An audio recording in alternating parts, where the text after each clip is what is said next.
দর্শক, রাজধানীর সোহরাওয়ার্দী উদ্যানে জামায়াতে ইসলামের জাতীয় সমাবেশে ঢল নেমেছে দলটির নেতাকর্মী ও সমর্থকদের। আজ দুপুর 2টায় তাদের জাতীয় সমাবেশ যেটি সেটি হওয়ার কথা। উদ্যানের জামায়াতে ইসলামের যে মহাসমাবেশ রয়েছে সেই মহাসমাবেশের স্থলে আপনারা জানেন যে আজকে সকাল থেকে সোহরাওয়ার্দী উদ্যানে জনসমাগম। এই জনসমাগম জাতীয় সমাবেশের উদ্দেশ্যে। আমরা যদি একটু আপনাদেরকে দেখাবার চেষ্টা করি,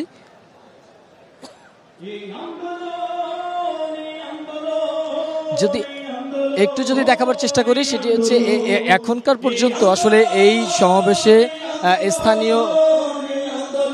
স্থানীয় নেতাকর্মীরা উপস্থিত হয়েছেন, জামায়াতে ইসলামের কেন্দ্রীয় নেতাকর্মীরা রয়েছেন।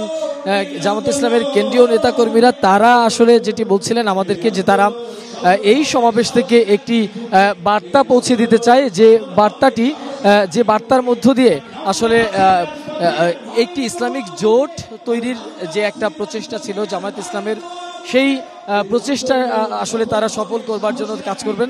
আমরা একটু যদি কথা বলবার চেষ্টা করি, এখানে জামায়াতে ইসলামের সেক্রেটারি জেনারেল মিয়া গোলাম পরোয়ার রয়েছেন, তার সাথে একটু কথা বলবার চেষ্টা করবো। পরোয়ার ভাই, একটু আমরা লাইভে আছি, একটু কথা বলতে চাই।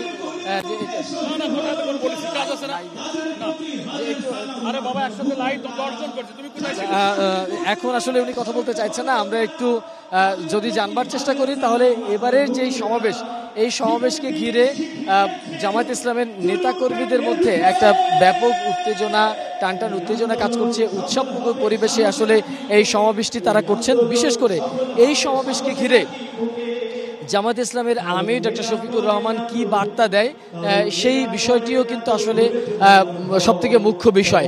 কারণ জামায়াতে ইসলামের নেতাকর্মীরা বলছেন যে এই সমাবেশের মধ্য দিয়ে জামায়াতের আমির হয়তোবা কোনো ঐক্যের বার্তা দিতে পারেন, অথবা ইসলামিক যে জোটের কথা বলা হয়েছিল, নানাভাবে যে ইসলামিক জোটের কথা বলা হয়েছিল 5 আগস্টের পরে তারা বারবারই ইসলামিক ঐক্য জোটের কথা বলে আসছিলেন, সেই ইসলামিক ঐক্য জোটের বিষয়টিও এখান থেকে আসতে পারেন। সেই লক্ষ্যেই কিন্তু আমরা দেখেছি যে জামায়াতে ইসলামের এই জাতীয় সমাবেশে তারা বিভিন্ন পর্যায়ের যে রাজনৈতিক দলগুলো রয়েছে, বিশেষ করে ফেসিবাদ বিরোধী যে রাজনৈতিক দলগুলো রয়েছে, সেই ফেসিবাদ বিরোধী রাজনৈতিক দলগুলোকে তারা দাওয়াত দিয়েছেন।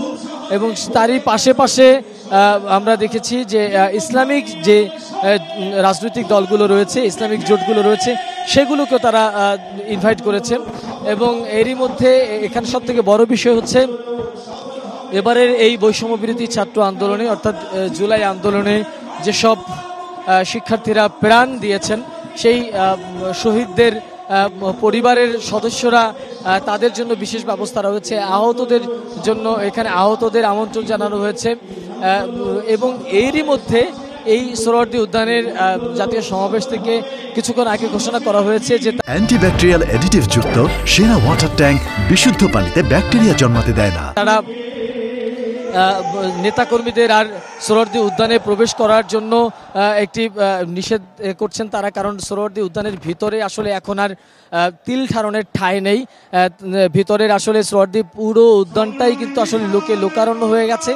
সে কারণে ভিতরে প্রবেশ করার ক্ষেত্রে তারা বলছে যে এখন যে যেখানে আছেন সে সেখানে বসেই এই সমাবেশ উপভোগ করতে। এরই মধ্যে যাত্রাবাড়ি, এইদিকে ঢাকা বিশ্ববিদ্যালয়, চাঙ্কারফুল, আশপাশ যে এলাকাগুলো রয়েছে, সেই আশপাশ এলাকাগুলোতে নেতাকর্মীরা জড়ো হয়েছে। এবং এই সোহরাওয়ার্দী উদ্যানের পাশেই, ওই পাশে যে রমনার পার্ক রয়েছে, সেই রমনা পার্কেও আমরা দেখেছি যে রমনা পার্কেও নেতাকর্মীরা জড়ো হয়েছেন। এবং রমনা পার্কে এরই মধ্যে আমাদের প্রতিনিধির মাধ্যমে আমরা যেটি জেনেছি যে রমনা পার্কও কিন্তু এর মধ্যে আসলে জামায়াতে ইসলামের নেতাকর্মীতে ভরে গিয়েছে।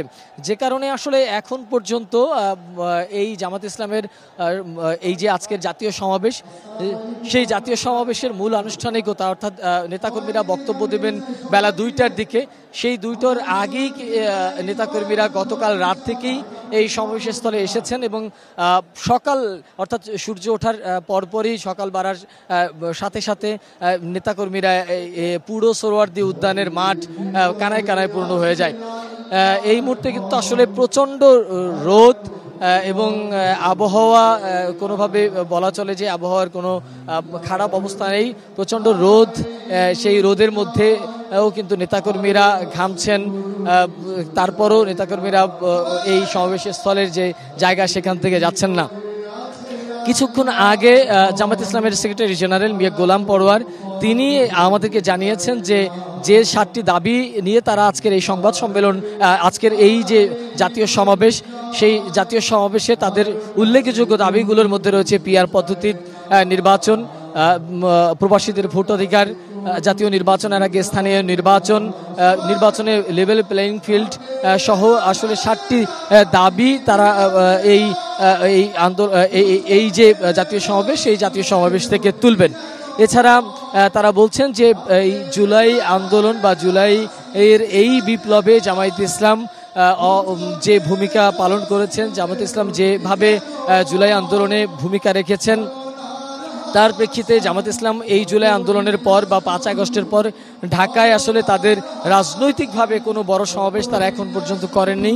বিভিন্ন বিভাগীয় সমাবেশগুলো হয়েছে, সেই বিভাগীয় সমাবেশগুলো শেষে আসলে ঢাকায় একটি এই বড় জাতীয় সমাবেশের ডাক দেয় এবং এই সমাবেশ থেকে তারা আসলে কি বার্তা দেবেন সেটি এখন পর্যন্ত কোনো নেতাকর্মীরাই স্পষ্ট করে বলতে পারেননি, কারণ এটি সম্পূর্ণরূপেই আসলে জামাতের আমির কি বক্তব্য দিবেন সেই বিষয়টি এখন পর্যন্ত অনেকেই অবগত নয়। তবে তারা ধারণা করছে যে এই জাতীয় সমাবেশ বা জামাত ইসলামের আমিরের যে বক্তব্য, সেই বক্তব্য থেকে হয়তোবা ইসলামিক জোটের একটি ঘোষণা আসতে পারেন এবং এই ঘোষণাটি আসলে সেটি রাজনীতিতে আসলে নতুন একটি মেরুকরণ তৈরি হবে। কারণ এর মধ্যে আপনি জানেন যে নির্বাচনকে সামনে রেখে বিভিন্ন রাজনৈতিক দলগুলো ভিন্ন ভিন্ন মত দিচ্ছেন, বিশেষ করে ঐক্যমত কমিশনে বিভিন্ন রাজনৈতিক দলগুলো তাদের মতামতগুলো প্রকাশ করছেন। এখানে যেই জামাত ইসলামের সাথে যেই দলগুলো একমত হয়েছেন, জামাত ইসলাম সাথে যেই দলগুলোর মতামতের মিল রয়েছে তাদেরকে তো দাওয়াত দেওয়া হয়েছেই, তার পাশাপাশি যাদের আসলে তাদের সাথে মতামতে মিল নেই তাদেরকেও দাওয়াত দেওয়া হয়েছে। শুধু আওয়ামী লীগের যে নিষিদ্ধ যে আওয়ামী লীগ, সেই আওয়ামী লীগ এবং সেই আওয়ামী লীগের যে শরিক দলগুলো রয়েছে, অর্থাৎ ফেসিবাদের পক্ষে যে রাজনৈতিক দলগুলো ছিল তাদেরকে কোনোভাবে এখানে দাওয়াত দেওয়া হয়নি।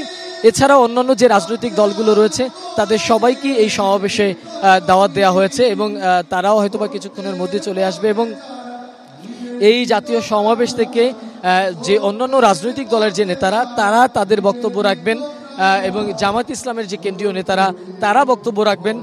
সে কারণে আসলে এই সমাবেশ থেকে বা এই যে মঞ্চ, সেই মঞ্চ থেকে একটি স্পষ্ট বার্তা আসতে পারে, কারণ এখানে বিভিন্ন রাজনৈতিক দলের নেতারা যেহেতু বক্তব্য রাখবেন সেহেতু তাদের মতামতগুলো এই এক মঞ্চে দাঁড়িয়ে সবাই সামনাসামনিভাবে কি বলে আসলে সেই বিষয়টি আসলে আমরা সেই বিষয়গুলো এই স্টেজের মধ্য থেকে আমরা যাব।